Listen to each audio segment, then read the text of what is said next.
I don't think I can do a video on iTunes, so it's just going to be talking. Okay. So then I'll start. So I go, welcome to the CAP podcast. CAP? No. Coach, yeah, do it same as we did before. Shall I do it this time? Well, then no one's going to be watching anyway, so it doesn't matter. So I don't know why I did that. Okay. Okay, we'll go 3, 2, 1. Welcome. To the Coach Approach podcast. There we go. I've been trying to introduce this podcast for a while. And this is going to be the first full episode. I might just look at the camera just to make it feel like I'm being videoed. Yeah. For anyone who doesn't know, my name is Don and I'm with Phil and we are the Coach Approach podcast, aiming to give you some value and some funny insight into our own experiences as PTs and coaches. So, and we're assisted today with Bonnie, which is my little dog, my little Cocker Spaniel. Phil, how are we? I'm very good, thank you, Boro. How are you? I'm absolutely fuming, mate. I'm better than last time, because last time we did this, I was so ill. Well, yeah. I was trying to just hold it together. To be fair, a lot of people had seen that on the videos. Yeah, They were like, Phil looks a bit awkward, to be fair. Someone said that? Yeah, they did. Yeah. In terms of this week, mate, go on, talk to me. How's it played out? Have you been PTing a lot? Have you had a lot of success? Yeah, I've been really busy in the gym with like one-to-ones. But it's good. Yeah. If I was doing it for like a boss, the amount of hours that we do, no doubt you do as well, but laptop based, I'd be unhappy about it. Because we're doing what we're passionate about, we get to help people, and we're doing it for ourselves and our own businesses. Don't mind putting the hours in. You were just saying that you're absolutely shattered just before we came on camera. Absolutely shattered, but it's worth it. It's worth it. It's worth the tiredness. I didn't lose, but I had to spend £2,200 yesterday. I saw this on your Instagram. So for anyone who's actually told me what happened. You're right. So for anyone who's listening to this podcast, I said to Phil, I don't want to talk about anything and I want to speak everything on this podcast. So he's not even told me yet. So I haven't even told him yet, so we can actually have some live reaction to what I'm going to say and what our reactions are. I'm intrigued to know what you spent £2,000 on. So I am off to Australia on Saturday to see my brother. Yeah. Did I tell you I'm off to Australia? Yeah, you did, yeah. Yeah, so I'm going to Australia for 2 weeks to see my brother, and obviously I need to work. The only laptop I have is the old one that I bought when I first started, which was like £200, and it's knackered. Yeah. Okay, so I needed to go to Curry's to get the new laptop. Long story cut short, I got in there and I wanted to get it on finance because obviously the one I want is about £2,200. Okay. 12-month contract, 0% finance. You can just pay little bits as you go. Perfect. I did that with my desktop. Paid it off in like 9 months. Spent 4 hours in Curry's, and the finance people. So I got to the end part to sign so they could do the finance on the tablet, and then I pressed back by accident, and it ruined the whole thing. So the whole application. Oh my God. So we had to ring them. You didn't realise it? No, they wouldn't let me go through. So we had to ring the finance people. It took me about 25 minutes to get through, so they had to cancel everything. Yeah. Went to do it again, didn't work because I don't know, I can't remember why it couldn't work. So I was like, shit, I need to get this laptop now because I've left it to the last second, and they need to order it by a certain time, otherwise I won't be able to go. It will come when I'm in Australia. So then I tried to get Naomi to get it on her name. I tried to create a new email. Nothing was working with this finance company, and then I rang them up and they said it's going to take 24 to 48 hours to sort out. Oh my God. So I sat there with the guy and I'm like, I'm going to have to pay this outright, aren't I? He goes, yeah, mate, you have to order it tonight, otherwise it won't come in time. Is there no way you could have got it shipped over to Australia? Nah. So unwillingly, I gave him my business card and... Look, it's like an investment, bro. Like, the amount of work you'll be able to do on it. Yeah, it's annoying though, because you know when you go in there and you're like, right, I'm going to be paying for this. I know how much I can. You don't even need to put anything down. Like I put it on my story, like £0 to £100, like £100 to £300, because I was like, I'm going to put £200 in just to get started. But I did not expect about paying £2,200, mate. And it caused me so much ag, so much stress. I got home, I tried to have a coffee and my coffee machine broke, so I gave that a good smack and didn't really make anything better. So that's more money you got to fork out on the coffee machine. That's why we've got to drink this horrible coffee today. No, I managed to just get it working today. So yesterday was a very stressful day in terms of the money that I've had to fork out to continue working, which is not a bad thing. Like I need the laptop. I just wasn't expected to pay £2,200. Yeah. But do you know what, like I just said, look at it as like an investment. When I was wanting to start a PT course, I was looking at how much they cost, and I was like, that amount just for How much did yours cost? I don't want to disclose that. Why? I'm joking. No, it wasn't even that much, to be fair. 1,500 quid.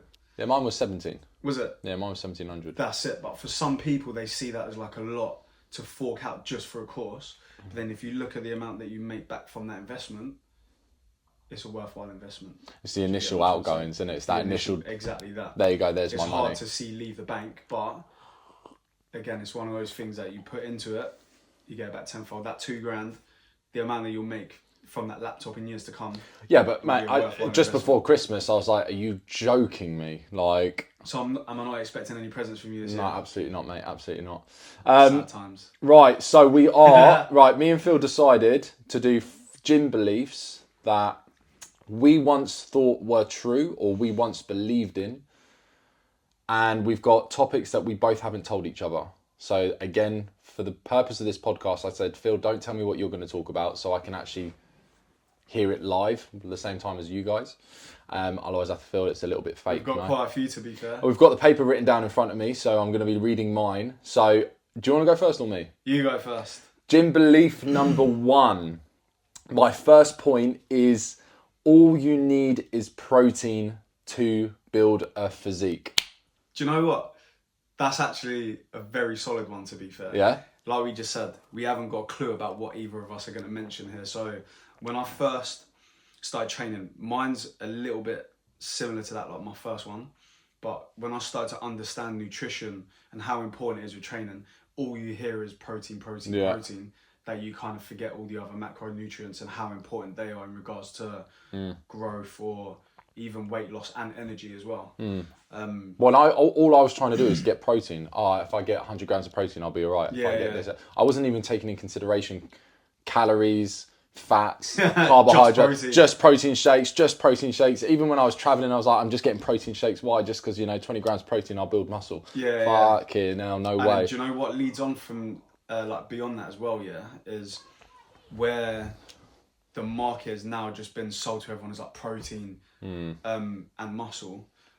There's kind of like bad snacks that people go for just because it has protein written on it. Yeah. So people are just eating the worst things you can find just because it says protein on it, thinking that's going to help them build muscle. I did a presentation on this of eating on the go with my one-to-one clients, and I was like, right, these are the things that it says protein on the, like a protein bar. Forget about the grenade bars, but there's other ones that are like 8 grams of protein, but it says packed in protein. It's like, mate, I need 200 grams of protein per day. And what is 8 grams? 8 grams going to do? And do you know what the thing is as well is legally for a snack like a bar or whatever to be labelled a protein snack, I think it's legally it just has to have something like 4 grams of protein on it. I didn't know that. It can be labelled a protein snack. So a lot of these things that people go for and think, it's like a protein bar or protein nuts or whatever. If you look at the amount of sugar compared to the amount of protein in them, it'll have like 20 grams of sugar, 4 grams of protein, but it'll be labelled a protein snack. And it's like 250 calories. If you're a female as well, if you're a female on the go and you're looking to get protein of like, say 140, let's say 100, let's say 120. 120 for a small female, 120 grams of protein. Yeah. And they're going, this has a protein. This is loads of protein, even though it's like 8 grams. Mate, that's nothing. And they're on like 1,500 calories, and you're going to spend 250 calories on 8 grams of protein. The amount of bars that you'd have to eat to get your daily totals. I seen a video of some, I think it was a vegan, and no offense to any vegans, by the way, there's protein in broccoli, I think.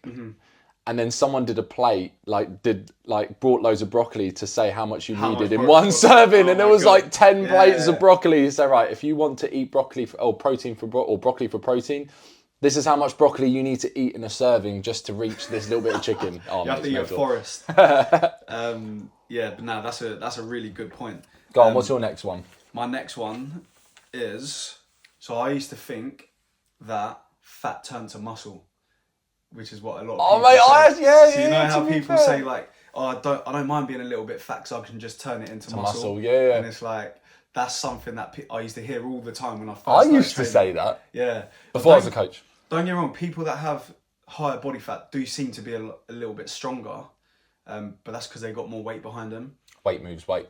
Exactly that, mass moves mass. But a common misconception is that fat turns into muscle. Muscle, yeah. And you can lead on from that. A few people I knew, and this is I think it was a very stupid validation to being overweight, because fat weighs less than muscle. Yeah. I was like, well, that doesn't make any sense. Like, if you're overweight and needing to lose body fat, and you're not losing body fat because muscle weighs more than fat, that makes absolutely no, like, you're being unhealthy because you want to weigh less. Yeah. It doesn't make sense. Yeah, it's crazy. But yeah, in regards to like BMI as well, there's one thing I don't like about it is like, if you look at my physique but my weight, BMI tells me that I'm overweight. Yeah. But you're not. I don't. I mean, right now, I don't know. You're bulking.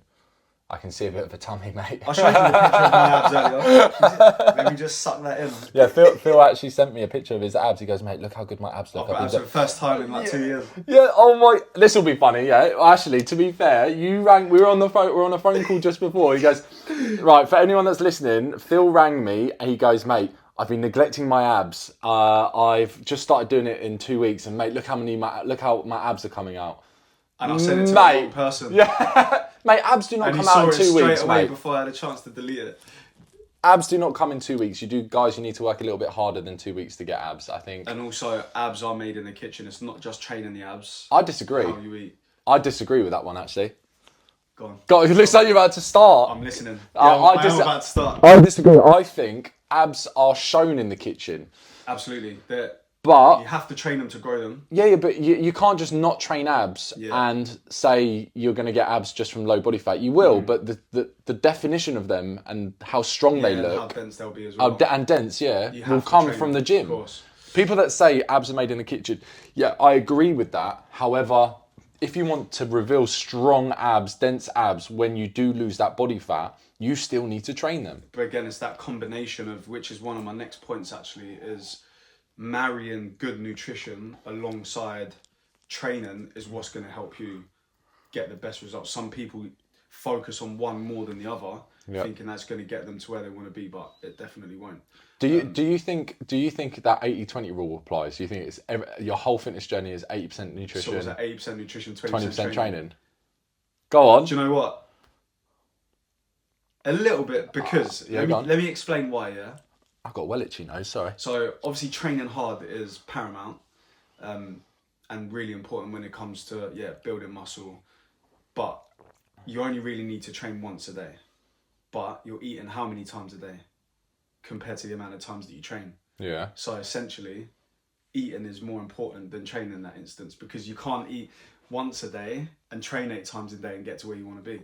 I agree with that, but I think it depends how far you are in your journey. Mm-hmm. I think at the beginning, mostly nutrition. Yeah. Once you start physique development, like really you're developing your physique. Mm-hmm. I've got a lot of clients now where we've gone past that phase where, you know what, it's not just all about this calories in, calories out and fat loss phase. Yeah. You now need to be fucking training hard. Do you know what? I agree as well, because my physique now changes more dependent on how I train compared to how I eat, because I'm a person who probably shouldn't say this, but I struggle to eat as much as I should do. Not because like I struggle eating food, but hours can go by and I'm like, I haven't even eaten for 6 hours. I don't think that's always a bad thing though. Have you ever like, I sometimes prefer having less meals. Yeah, 100%. At the moment, I'm only eating 2 meals a day. Do you know how many calories you have? Most days.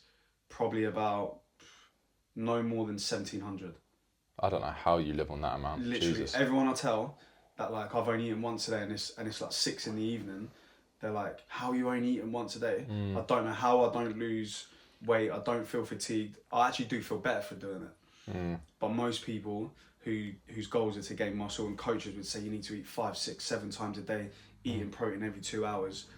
But I used to be like that. I used to be like that as well. But I actually feel like I got more energy, and like I say, I'm not losing any mass, I'm not losing weight, I'm not losing size, and I'm eating twice a day. I think that's recently as well, like that scenario where you need to be, I think for muscle protein synthesis, yes, it is maximizing it if you have protein every now and then, but it shows that just the total amount of protein in the day can actually have the same benefit pretty much. And I found that out, like, no, you've got to get 5 meals. You've got to do this. Mate, I've done 3 meals for a long period of time and I was absolutely fine. I was like, oh my God. Do you know what it is as well? I feel like every single person's body's different. Some people respond better to eating 5 or 6 times a day. Some other people's bodies just respond better to eating twice a day, 3 times a day. I think it depends how busy you are. Like when I wasn't busy, I was eating a little bit more frequent. That's the thing. When I'm really busy, I'm like, right, I'm only going to eat 3 times. I'm going to pack my oats with whey protein. I'm going to pack my eggs and salmon and whatever I have with that. And I'm going to pack my chicken with rice, for example. And that's exactly what I'm doing. Every single meal I eat is healthy, full of protein, but I'm just not eating your typical every 3 hours or 2 hours, if that makes sense. Yeah, your genetics do my nutting, to be honest. Yeah, you hate it. Right, okay, I'm going to go to the next belief. And the next belief I had was actually going into protein still. You had to have protein post-workout almost immediately for any of the effects of muscle building to work. Yeah. So do you know that again is a really good one. So I've always loved training. I only really took training seriously after the age of like 22. Yeah. But I was always in and out of the gym even as a teenager. So I was like 17. I'd go to the you were gym. ripped when you were younger. Yeah. And I remember I used to train with a couple of older guys that I used to work with. And after every single session, straight away, we'd go to the bar, buy a protein shake that they make for you. Yeah. Because they say like you need to eat within the next hour. Yeah. Not Half an hour, quick. Yeah, quickly get it in. But yeah, I never understood. I thought because right, for people that are listening, you are more sensitive to protein uptake in a 6-hour window post-workout. Because regardless of if you have it within that first hour or 6 hours, your body's still going to be wanting to. Yeah, but you're still sensitive to it. Exactly. Yeah. As long as you get the protein in the day, you're still going to be sound. If you want to maximise your protein uptake, eat within that 6 hours post-training. But it doesn't need to be 30 minutes, 20 minutes straight on. You don't need to come off. You don't need to come out of the bench press and go bang straight into a protein shake. Yeah. Protein shake in between every set. People do. People do.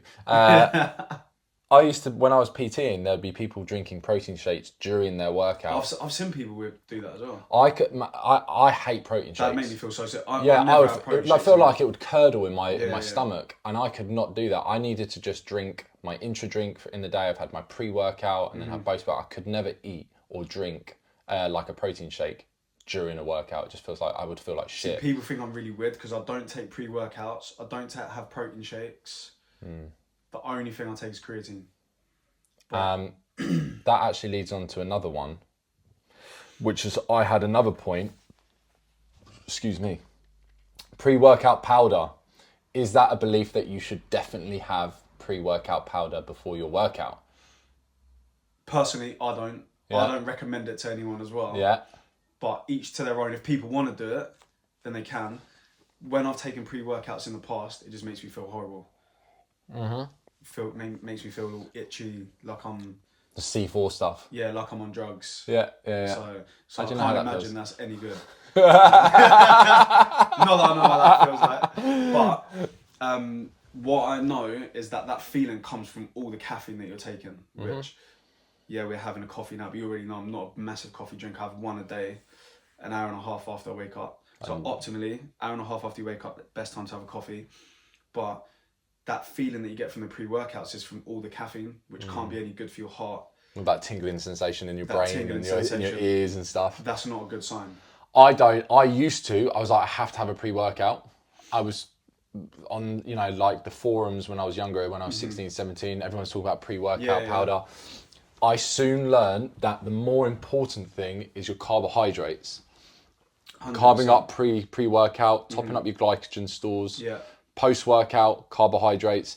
Now for me, I'll have a coffee because it's caffeine, and I think it is the best form of caffeine, in my opinion, and it has been researched enough to show that the benefits of coffee far outweigh. There's more benefits just as your pre-workout, okay? So for me, I'll have my carbohydrates, and I'll have hydration, make sure I'm fully hydrated, absolutely. And I'll have a coffee pre-workout every time. But again, it's important to understand and know that everything's within moderation. So 1 to 2, maybe 3 coffees a day would be fine, especially if you're training. But then a lot of people I speak to, no doubt you come across these people as well that don't drink any water, but they're drinking 10 cups of coffee a day because they think that they're hydrating themselves through the water and the caffeine. But mate, when I was roofing, the boss, the guy I was working with, who was an actual roofer, he only lived on coffee. Yeah. He only had like 5 cups of coffee a day and maybe a glass of water, and that's it. And I was like, mate, do you know you need some water? The amount of people that don't drink water but they drink coffee is crazy. Coffee dehydrates you as well. Yeah, 100. Yeah. So from my understanding of it, from what I've researched before, is caffeine will block your cells from hydrating. So yeah, you might drink water, but there's like a little period or window when after drinking coffee, your cells and your body won't be hydrated down to a cellular level. Yeah. From drinking too much caffeine. So, I love caffeine. But I then love there's coffee. also good sources of caffeine which contribute and speed up your hydration levels. So mate, coffee. If anyone wants coffee, drink your coffee. I'm a big coffee snob. He certainly is. Yeah, because I won't do this podcast without having a coffee. Yeah. And you laughed at the coffee that I was happy to have. Phil wanted an instant coffee, and he goes, I said, do you want instant or normal? He goes, the same thing. And I nearly slapped him because that's not the same thing. Proper coffee tastes better. Yeah. Go on, your belief now. Right, so, big one. Go on. For me, is one of the things that I needed to... It took me years to understand, knowing that the amount of time. Do you want me to hold the piece of paper for you? No. I can read it. So, I used to train 3 times a day when I first started training, thinking that. Was that in jail? Sorry, I'm sorry. I'm joking. I'm joking. He's just done that to me. Oh no, I'm joking. Sorry. That just fell out of me. Sorry. I went to uni. Okay. It was uni. Halls. Yeah. You throw me right off now. Sorry. Yeah. Basically, I was in a situation where I had a lot of time on my hands where I was able to train 3 times a day. And what time was that? Morning, afternoon, and night. Nice. So I would train 3 times a day. Yeah. But not really understanding. No one had ever told me that you don't need to do that to build muscle. So I saw people, whoever I saw that was like massive, even like Arnold Schwarzenegger, people like that. I was always like, cool, I thought you'd have to train all day to get that big. So then I understood and learned after like years of doing that you don't need to out-train the amount that you eat. Does that make sense? Food is more important to overtraining. To overtrain, exactly that. So I first started off that first couple years of training in the morning, a big session in the afternoon, then something again in the evening, and that carried on for years. And that I'd say when I got educated and taught, and then started to understand the importance of food alongside a good training regime, will help you get better results. It's funny you say that. So when I was 19, I got a hernia from following my favourite bodybuilder, and I was going twice a day. I went in the morning. Doesn't that still bother you now? A little bit. Pops I've out heard every you now and mention then. it before, yeah. So I got a hernia from training twice a day, morning and evening. My parents were like, "You're going to cause an injury." I was like, "No, my favourite bodybuilder's doing it." Yeah. And then, mate, it your... popped out. Honestly, it looked like a third bollock. It was horrible. I had to have an operation in Australia. What did your training routine look like when you're training twice a day? Can you remember? Push, pull, legs. Yeah. Arms. Yeah. Push, pull, legs, arms. No, so what I mean is if you trained in the morning and in the evening, what would you do in the morning? What would you do in the evening? And pull. And then, oh my God. Yeah, mate, I'll do legs, then arms, push, pull. But I only did that the last 2 weeks before my travelling days. I really regret it. And that is me following my favourite bodybuilders. But my favourite bodybuilders were very, very advanced. 2, they had probably a lot of drugs in them. And they were well ahead of me. And I don't know what I was thinking because I had no proper guidance. And then now I had to have an operation. And that's how it goes, isn't it? So like 1 or 2 things come out of doing that, yeah? And like you just said, overtraining, which can lead to injuries. Again, in your case, pretty long term because you're saying it still pops out now. It doesn't pop out. I can feel it every now and then. Yeah. And then 2, you waste a lot of time that you don't need to. In the gym. So I've managed to save myself a lot of time by not having to train 3 times a day, even twice a day. Yeah. I'm training more than half the amount of time now than I was back then, but I'm still able to maintain or gain a better physique by, again, marrying good nutrition alongside training hard when I do train. Do you think it depends on the situation as well? So I have university clients, and some of them will train 6 days a week because they have more time. And I've got clients that are dads or mums, full-time jobs with kids. That can only do 2-3 times a week. Three maximum. I don't think there's anything wrong in training 6 days a week. I think there's a big stigma in that you shouldn't be able to train 6 days. You need to rest. I don't believe that. I think it depends on the person, because I've coached people who can train really hard and have 6 days to go to the gym 6 days because they haven't got the stress of a mortgage, rent. They haven't got the stress of work, for example. Yeah, I have coached people like that, and it's fair enough. That's their situation. And mate, when I was at university, I was still doing as much as I could because I had the time to do so. And the thing is, and like you just said, it's definitely circumstantial. If the circumstances allow you to be able to have the time and freedom to do it, why not? Exactly. Also, though, it comes down to energy as well. If you're feeling burnt out, then overreaching, then it's probably not recommended. But if you feel like, cool, I've got the energy to do it, I feel absolutely fine, I'm not getting any niggles from the overtraining, definitely feel fine to do it. I was doing 5 days a week training leading up to my bodybuilding show. That was still good for me. Then everything started to change a little bit. You know, you get busier, you want to focus a little bit more just maybe on my business. So I went down to 4 days a week. Hasn't affected me in any way, shape or form. It's made me feel actually better. I'm able to still make progress. I'm able to recover more and maybe train a little bit harder. And you free up time to and I free up time to work a bit more on the business. I'm still getting a minimum dose. I'm still getting even more of a minimum dose because I'm still making a lot of progress, and I'm enjoying it. I'm enjoying the 4 days rather than the 5 days. Sometimes when you're super busy, it's just a nightmare. Yeah. So think about it in regards to me and how I train, because you train every day. A lot of people at the gym you train most days, or a lot more than I do. 4 days, People at the gym that we train at are like, we never see you training. How do you still manage to maintain like a good physique? But weight training, I'll probably do maximum 3 times a week. But then outside of that, I'm playing football. I go for runs, boxing sometimes. So it's like that for me.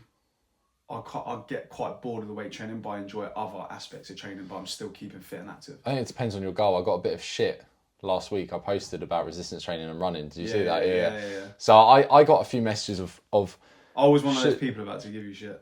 Fair. Yeah, mate. I got quite a bit, but at the same time, that's actually one of my points as well. We're going to next. Yeah, all right. Let me speak. I'll tell you why. Go on, mate. I got quite a bit of shit when I posted the resistance training or running, and I haven't got anything bad or anything bad to say about people who run. Nothing like that. I personally hate running, but then you've got people that like, I want to build muscle. How much running should I do? Whoa, for me, it's very minimal. You want to work on resistance training. You want to work on lifting really heavy and eating a good amount of food. Running, again, is great, like for your mind, for your soul, or it depends if you're the person, because someone said, well, does running not help your mind and soul? I went, absolutely not, it destroys me, I would hate it. Running is a battle of the mind. Yeah, but I don't want to be battled with my mind like that. I'm happy with my bike in the toilet. I'm happy to do that. But I don't think you can maximise both. And doing both at the same time. You cannot train as hard as you can, plus eat loads of food, and build muscle plus running marathon. You can't do it. It's my opinion.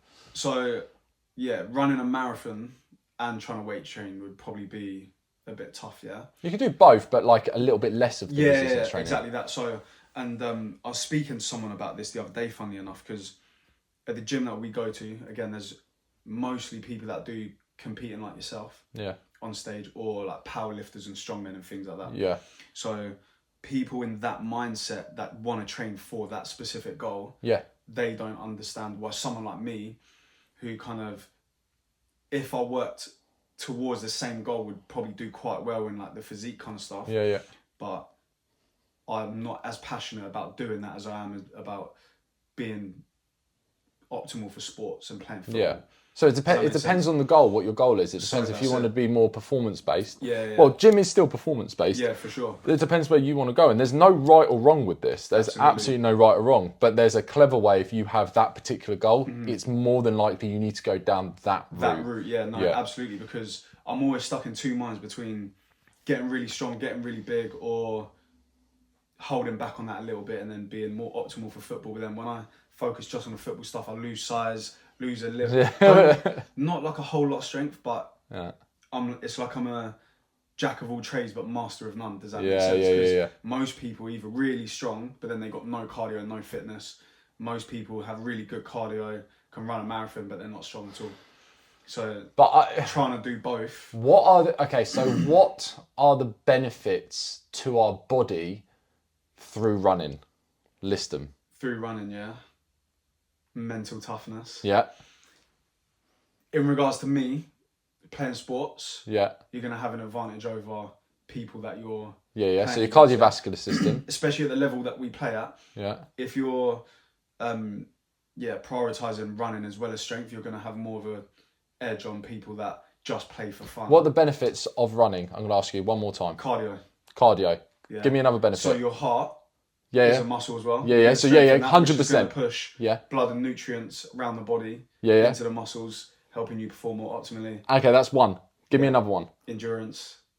Cardio is still the same as endurance. Your cardiovascular system. That's it, really. Yeah, exactly. But that's what I'm saying, because someone asked me and said, "Look, can you tell me what the benefits are of running?" What's the benefits of being overly strong or having? But none of us are. Name someone who's overly strong. Not overly strong, but strong. Yeah, but name someone who's like resistance training helps beat off diseases. Mm-hmm. If you build more muscle, you have better chance of fighting those diseases off. You have better storage of micronutrients. Mm-hmm. You have stronger immune system. You're still working your cardiovascular system. So would you say that there's what level of resistance training do you need to be at to do that? It depends on the goal then. That depends. Does that make sense? Yeah. Because do you need to have a body full of muscle for your body to have all the things that to be able to perform? I am training as hard as I can, and I'm nowhere near the size I want to be. If you lost a little bit of muscle, would that mean that now all of a sudden your immune system isn't going to work? Your muscle's not going to store as much nutrients. Does that make sense? Yeah, but resistance training needs to be a part of everyone's life, in my opinion. That's my approach. 100%. But I don't believe I see it all the time. I have friends. They're always ill when and all they do is run. Yeah. And I'm not right. This is nothing against the running people. Running is very taxing on the body. It's very taxing. It causes a lot of stress. It's great for your mental side, mental aspect of it. I still think it needs to be intertwined with resistance training, because the more muscle you have, the longer you're going to live, the better micronutrients you can store, the stronger you are, the better immune system you'll have. There are so much benefits. Mm-hmm. Now, you can still intertwine both. You don't need to go full on but I don't think you need to go fully onto bodybuilding. It's about having a combination of both. Combination of both. And that's where I'm at, I'd say, in regards to my training, is I prioritise all of it, so I'm all rounded. Yeah. Because you've got a lot of people that just want loads of muscle but they can't touch their toes. Yeah. They want loads of muscle but they can't run half a mile. Yeah.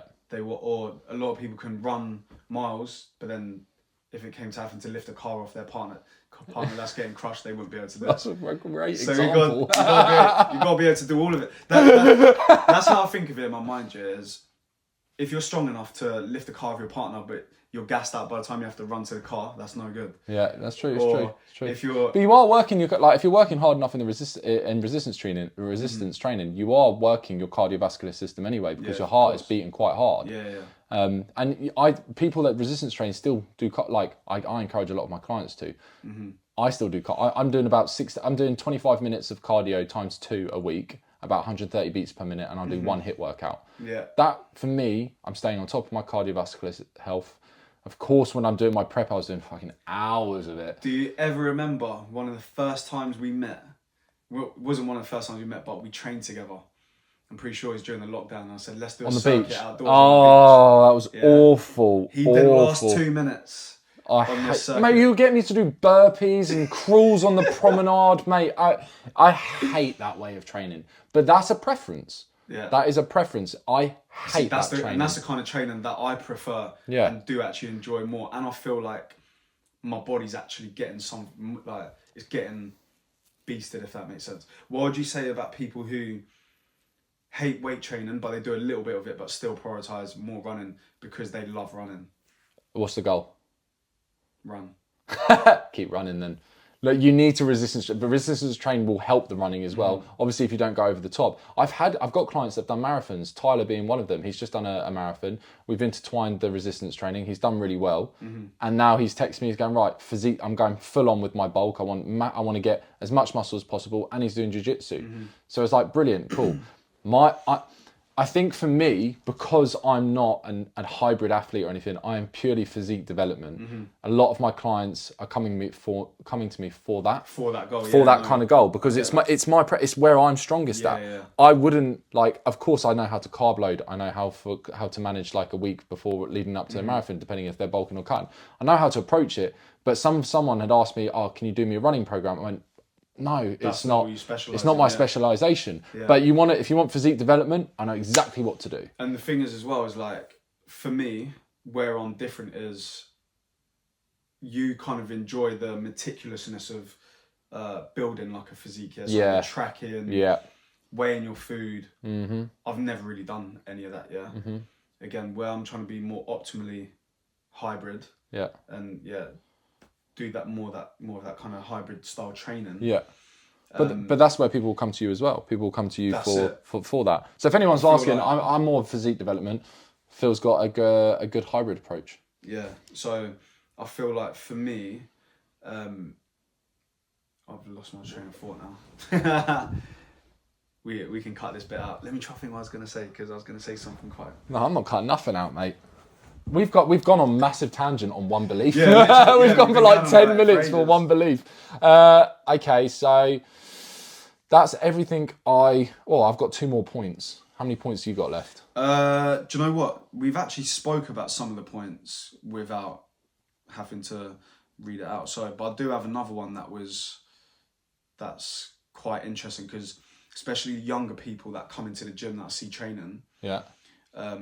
Was exactly my mindset and how I trained when I first started training. So you typically get told to do 10 to 12 reps, right? Yeah. So I used to do 10 to 12 reps, but 10 reps in 10 seconds. Yeah. Just banging reps up. No tempo, no control. No tempo, no control. Quality.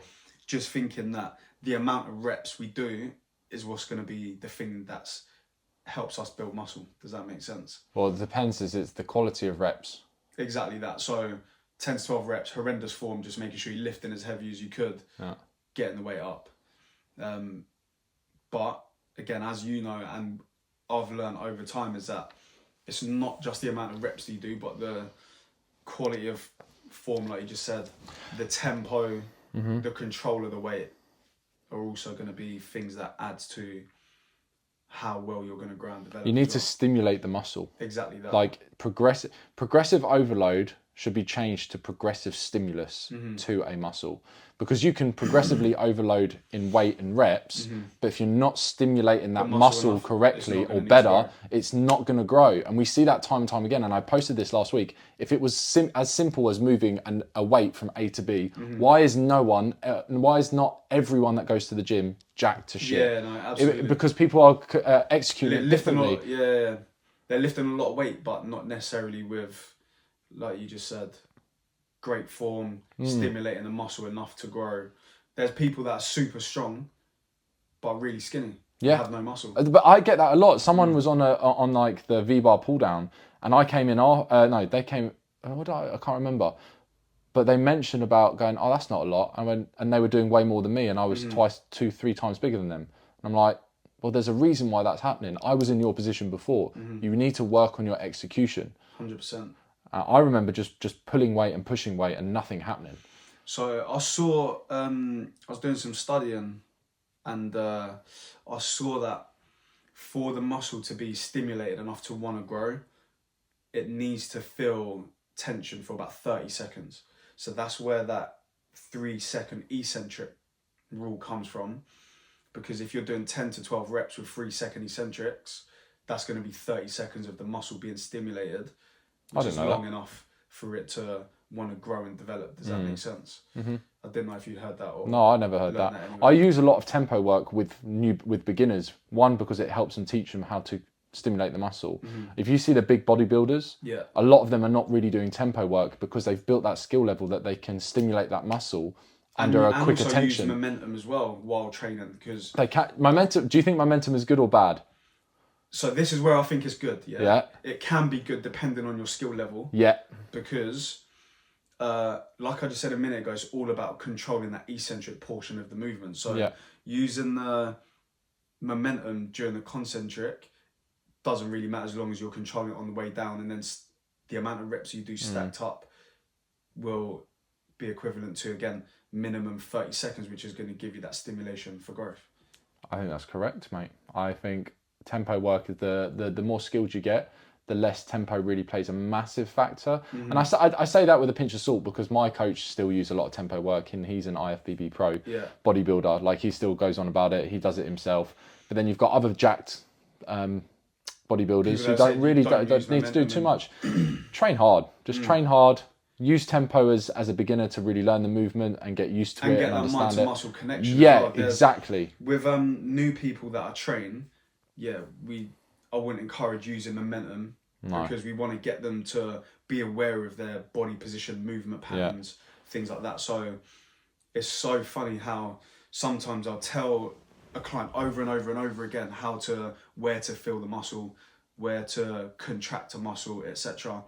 But it's the first time that they've ever had to bring awareness to a certain body part that they just don't do it. And then all of a sudden one day they'll be training on their own, and then they'll get it and they'll be like, oh, that's what you meant. It takes time. Skill level takes time. Does that make sense? But mate, we're all still learning skill level. 100%. I've been doing it, 10 years? We can never stop learning. And in regards to momentum as well, one point that I wanted to make, touching upon that, was you asked if we encourage momentum. Why skill level is important in regards to that is because if you're using momentum but doing it wrong, then that can lead to further issues and injuries and things like that. If you're overusing momentum and then using wrong muscles and or jarring your body too quickly with a lot of weight on, that can be quite dangerous. So if you're new, again, what Dom said, try and not use momentum first, get the movements right. As your skill level improves, then you can look at using momentum to help you lift that little bit heavier. I definitely use a little bit of momentum here and there. I don't think that's a bad thing at all once you're at a skill level to do so. I try to only do it like the last 3 or 4 reps if I've gone really heavy and want to try and get a little bit more out of it, which I don't think is bad. It's no difference giving yourself a little spot for those last 3 or 4 reps, as long as it's controlled on the eccentric bit of the movement. This leads on to my last belief. There are no special... Well, okay, so when I was coming up, I thought there were special exercises that built muscle. Yeah. And I soon realised there are no special exercises. I feel like this one's digging out at me a little bit. Because... Why? Am I digging you out? Nah, maybe not intentionally. What, have you done a post about it? No, I haven't actually. But the way that I like to train is... I like to use my body in loads of different ways. So before, when I first started training, I'd do all these mad exercises. Yeah. Like stuff you've never seen anyone do. Stuff that isn't really even gonna help help you build muscle, if that makes sense. Yeah. But it does get you moving and strong in certain ways of moving and different ranges of motion. But I feel like the way that most people train now is in a very rigid way. So most people follow the same 10 exercises when it comes to doing the legs, push, pull. You digging me out now? No, you're digging me out, mate. What the hell, mate? But go on. So before I smack you. Yeah. So go on. Continue. But that is the way I do like to occasionally train like that. But before I used to do it all the time because one, fancy exercises do look quite cool, and it's showing off kind of thing because it's you're doing stuff that people don't typically see. It makes people think that, oh, he knows what he's doing, because I've never seen anyone be able to do that before, or teaching someone to do that before. But it isn't actually really necessary. Does that make sense? Are you false advertising? No. No. I'm just tricking myself into thinking that doing this cool stuff's going to help me get bigger. So I don't... But is that not something that you believed when you were growing up? When you were coming up saying, looking at these big bodybuilders, looking at your favourite bodybuilders, these athletes, they're like, oh, they must be doing something different. Mm-hmm. There must be exercises that's got that pec that big. Definitely not. And as I've grown into the industry, I am doing the same movements I did 15 years ago when I was building no muscle at all. Look at it like this, yeah? You can do all this fancy stuff with no progression, but it looks cool, or do the basics really well and consistently, you will get a lot further. But I do find fucking know it. I'm a person that needs change and doing different stuff, otherwise I get bored, yeah. So I do like to change it up a little bit sometimes, just to this just is where for fun. This is where our approach is different. Yeah. I'm like, want to be repetitive, same movement, Like train and get stronger for 12 to 16 weeks, and then change. It's like football, yeah. In football, Man City plays the most basic football, but they do the basics better than any other team. That's why they're always winning. And then you can have a team full of players that do all the fancy stuff and not win. So it looks cool. The same does apply to bodybuilding. In regards to the basics, will get you further. Might not be as fun. Might seem like it's quite a rigid, straight path of like training. It is, but they've got really good. Why will take you further, mate? The most successful people are the people that learn to do the boring stuff repetitively. Just doing that over and over and over again, working on your sleep, working on your hydration, working on your food, doing it over and over again. That is what creates change, in my opinion. Yeah. Doing the boring stuff over and over and over again. Let me see if I can remember this quote that I saw yesterday. So it said, "Close your eyes. Fear not the man." Go on, close your eyes. It said, "Fear not the man who has trained 1,000 different like techniques." Fear 1,000 times, but it said, "Fear the man who has trained one technique 1,000 times." Does that make sense? Oh, I think we should finish it there. Yeah. I think that's a good finisher. Perfect. Thank you, sir. It's been an absolute pleasure. Always, bro. And I've learnt quite a bit today. So have you? I always take away at least one nugget of value from these chats. So for anyone listening on the podcast, where can they find you? My Instagram is Philly24Fit. TikTok is the same. Are you on TikTok? I mean, I have it, but I don't really use it. But I'm gonna start using it. I'm gonna start looking for you. And Facebook as well. Philip Chandler. And where can we find you? Thank you. Dorico_fit_coaching. I nearly forgot what my username was. Guys, thank you for listening, and we will speak to you soon.